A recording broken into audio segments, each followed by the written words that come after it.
Биз чектегенге аракет кылабыз го, мисалы үчүн 9-дан кийин көрбө деп, ушул туурабы? Опять сизге вопрос, сиз канчага чейин көрөсүз телефонду? Мен 11-ге чейин көрөм.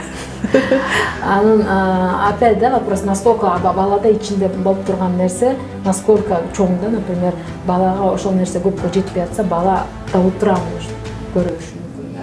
Көп учурда азыр мен практикум кружокторго бере берет, тияка бере берет, муну деген нерселерди бере берет да, анан баягы бала өткөрүп уракка келгенде эч нерсе кылгысы келбей. Кыздардын деле мүнөзү бузулушу мүмкүн. Кыздардыкы да бар ого. Ушундай проблемалар да, эми айтайын, мүнөз бузулат деп. Кыздарда көбүнчө кандай проблема болот, балдарда кандай проблема? Мүнөз бузулбайт, просто коррекция болот да, мындайча айтканда. Баягы кичинекей бала чоң кишиге айлана баштаган учурда, анан ал жерде 3 этап болот.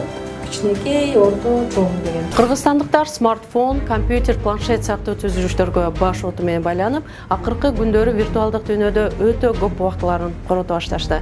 Жада калса, бели бешиктен чыга элек балдарда да смартфондон көз карандылык пайда болду. Маселени кантип чечебиз? Балдарды телефондон алаксытуу мүмкүнбү? Ата-эне менен баланын ортосундагы байланышты кантип жандандырабыз? Биздин бүгүнкү маек дал ушул теманын үстүндө болмокчу. Шолпан, саламатсызбы? Мен чындыгын айтканда психолог менен биринчи жолу маек куруп атам.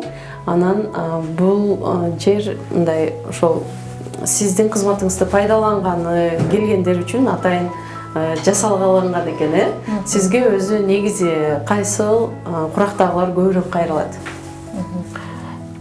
Белгилеп кеттим да, ошо азыркы учурда көп эң актуалдуу нерсе бул бала менен ата-эненин ортосунда мамиле.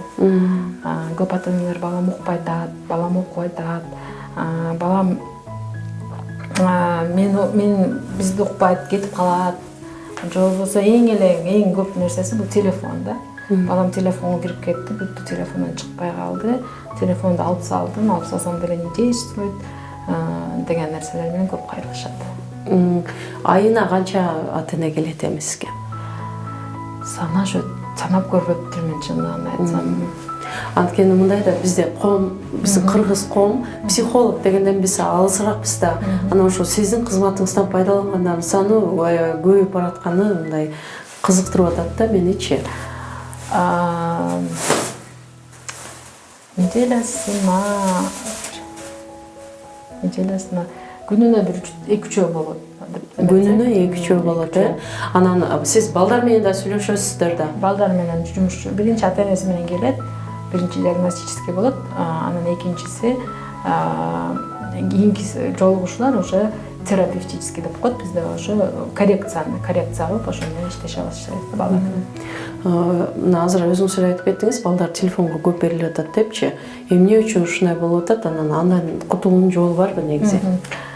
Мен сизге бир өзүңүзгө суроо берет да, сиз телефонду канча кармайсыз күнүнө? Мен көп эле кармайм. Эмне карайсыз ал жактан? Социалдык тармактарды карайм да, как журналист катарычы.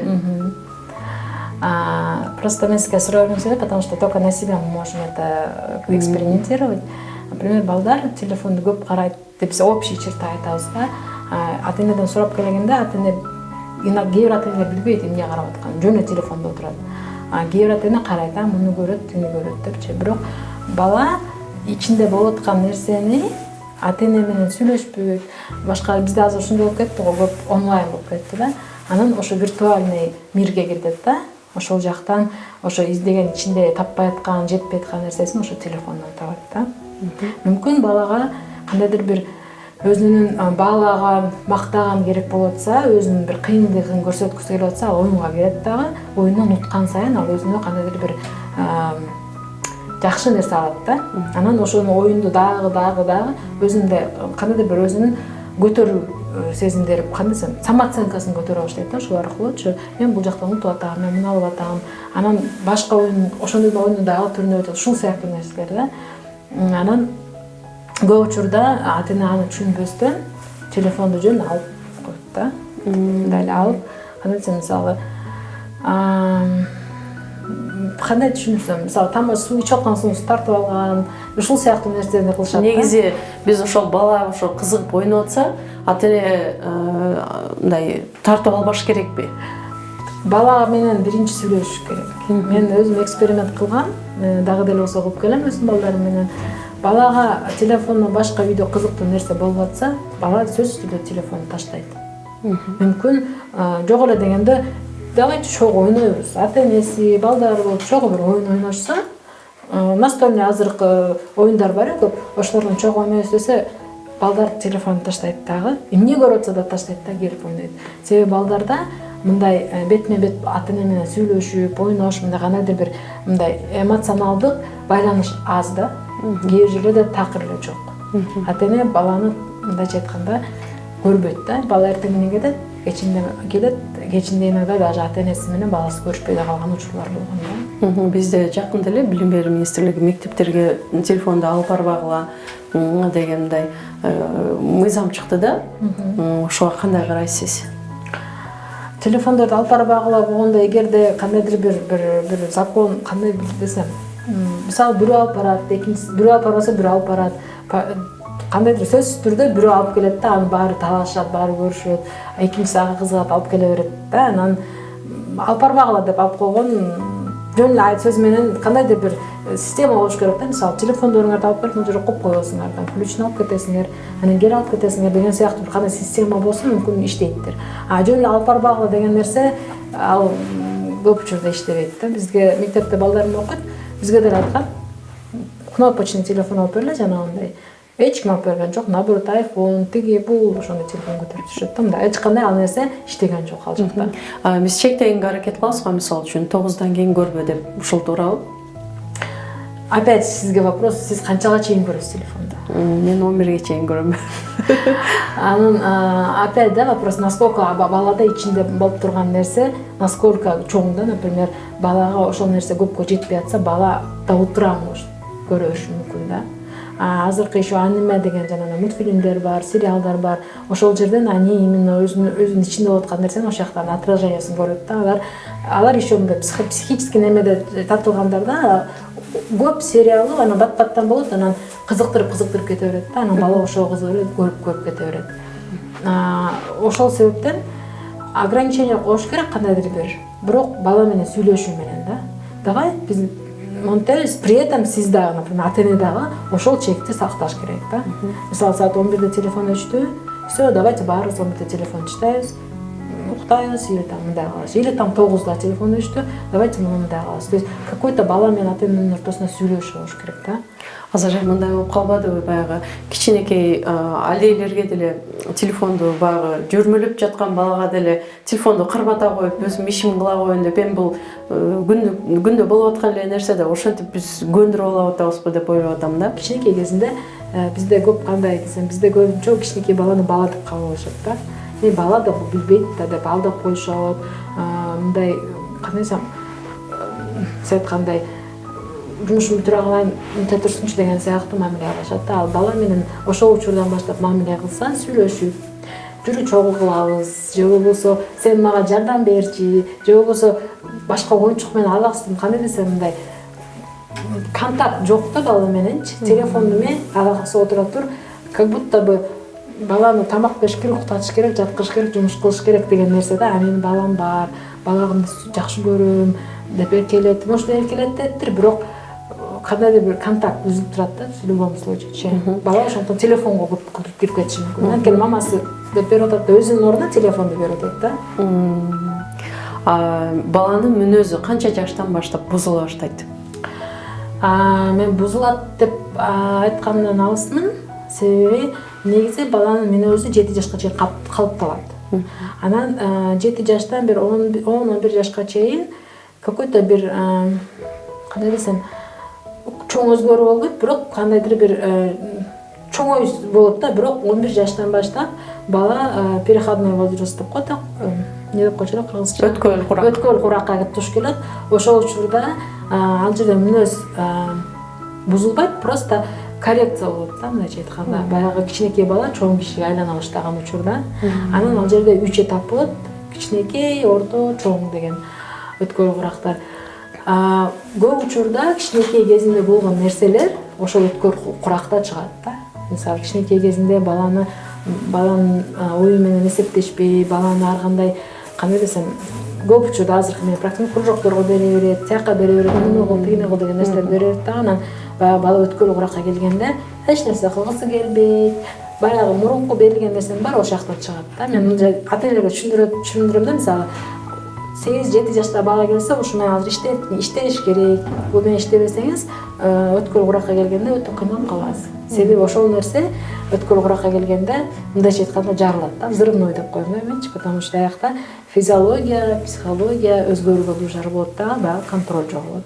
Анан бала качып кете баштайт, өзүнүн каалаганын кыла баштайт, мындай айтса деле укпай эле өзүнүн каалаганын кыла бериши мүмкүн. Мен кылабам, мен неме деп, потому что мурункудан бери свободу ограничивали да. Мамасы менен атасынын айтканы угуп, ошо менен жашачу, а мында болсо мен деген нерсеси чыга баштайт да. Ошондуктан ошол учурда дагы ата энелер бала менен тыгыз байланышта болушубуз керек да. Эң негизги нерсе муамиле анан байланыш экен да. Анан биздин өзүңүздөр билесиздер, биздин курактагыларды ата энебиз урушуп, так мен опузалап, ошентип эле чоңойтушканда биз азыр жаман болгон жокпуз да, мисалы. Бирок азыркы балдарды негедир аларды опузалаган болбойт, так жесе тура эмес деген ушундай көз караштар бар да. Сиз кайсынысына кошуласыз? Мага ошо көптөр келет. Мен ушинтип эле чоңойгум, мен нормальный жүрөм дейт. Анан көп учурда адамда, мен айтпайм прям мондай общий деп, бирок көп учурда адам өзүнүн травмасын баласына бербегенге аракет кылат да. Мени көп урса, мен баламды экинчи урбайм дейт. Анан урбайм дейт, бирок все равно анын артында дагы бир нерсе жатат. По-любому баласына травма берет да, по-любомучу. Ошондуктан мен эң неме рекомендациям ошо рекем өзү менен иштеш керек да адам биринчи. Анан урганга болбойт. Эгерде адамды өзүн урса, же болбосо ошондой нерсени көрсө, ал кылат. Бирок где-то может өзүн кармашы мүмкүн да. Пока өзү менен иштемейинче. Поэтому бул жакта все равно ар бир адамдын индивидуальный болот да. Мен индивидуально карайм. Прям мындай айта албайм. От поколения в поколение да. Анан мурункулар уруп неметсе, азыркылар Сүйлөшүү жолу менен, негизи сүйлөшүү жолу менен чечкен эң туура нерсе деп эсептейм да, потому что кээ бир балдарга ошол сүйлөшүү жетпесечи, мисалы үчүн ар бир баланын өзүнүн мүнөзү болот. Бирөөлөрдү коркутуп, бирөөдү алдап, ушинтет го. Ар бир балага подход өзүнчө болуш керек деп айтат го. Ошондо кандай болот анда? Ар бир балага сиз ата эне болсоңузбу? Ата эне болсоңуз сиздин 4 балаңыз 5 аны деле сүйлөшүү менен, эгерде ошол себептен психолог алып келишет. Ата эненин уже терпенияси жетпей калат. Болду, мен мындай сүйлөштүм, тигиндей сүйлөштүм, мынттим, тиңиттим. Сүйлөшө келгенде баягы дагы эле экөөнүн байланышы да. Ата энеси мисалы мурун өзү окубаса, курстарга барбаса, баласы кызын алганда ошолордун баарына берип салган. Баласынан сураган эмес да, эмнеге барасың, барбайсыңбы? Анан баягы мен баарын берип атам, ал укуп атат. Дешет. Сиз азыр бир кызыктуу нерсени айтып кеттиңиз. Балдарды мындай 8 жашка чейин кружокторго беришет, ан бала чарчап калат деп. Бербеш керекпи? Менин өзүмдүн опять же личное мнение, бала 6-7 жашка чейин ойнош керек. Игровая деятельность деп коет. 6-7 жашка чейин бала ойнойт. Только ойнош керек. Эгерде ал оюндан биз алып койсок, ал кийин ойноп кетет. Мисалы биз 4 жашынан баштап окутуп, развитие, занятияны баарын кылсаса, ал кийин 10 жашка чыкканда сабак вообще окубайт. Только ойнойт да. Же болбосо вообще чоң ойгондо ойноп кетет. Жана игромания деген сыяктуу. Эми айтпайм игромания ошондон келип чыккан деп, бирок ошонун какой-то части бар да. То есть любой нерсенин өз убактысында болгону туура. Жакшы. Жакшы, мисалы 6-7 жашка чейин бала ойнойт. 7 жаштан 17-18 жашка чейин учебная деп коет, окуу. Учебная деятельность да, окуш керек, окуйт. Ошого эметилген. Анан эгерде ошол нерсе убактысында болбосо, ал качандыр бир убакытта чыгат да. Ошондуктан мен практикамда болгон 3-4 класс баланы алып келген, окубайт, такыр окубайт, только ойнойт. Оюнчуктардын түрүн алдырат, ойнойт. Получается, что аны 3 жашынан баштап эле баягы развивашка кылып, китеп окутуп ушинтип салышкан да. Поэтому бала уже чарчап калган. Баягы чарчап уже окугусу келбей калган, баягы ойнобой калган нерсеси чыга баштаган да. Ошондуктан менин Менин өзүмдүн немемде, оюмда негизи курска ар кандай немеге баланын өзүнүн каалоосун сураш керек биринчи очередь. Барасыңбы, көрсөтүш керек алып барып, мына мындай болот деп. Хотя бы пробныйына качтырып көрүш керек. Анан бала макул барам деген күндө барна, анан барышы керек да. Анан ал сөзсүз түрдө бир 7-8 жашында. Себеби биринчи класста адаптация болот. Ал мектепке көнө албай кыйналып аткан кезде еще кружокто кошуп салсак, бала өтө кыйналып калат. Ошондуктан бала мектепке көнгөндөн кийин анан бала уже ойноо баштайт. Тияка барсамбы, бияка барсамбы, муну кылсамбы, ошол кезде анан бала менен сүйлөшүп, мындай кружокторго жиберсе болот. Акыркы суроом болсун.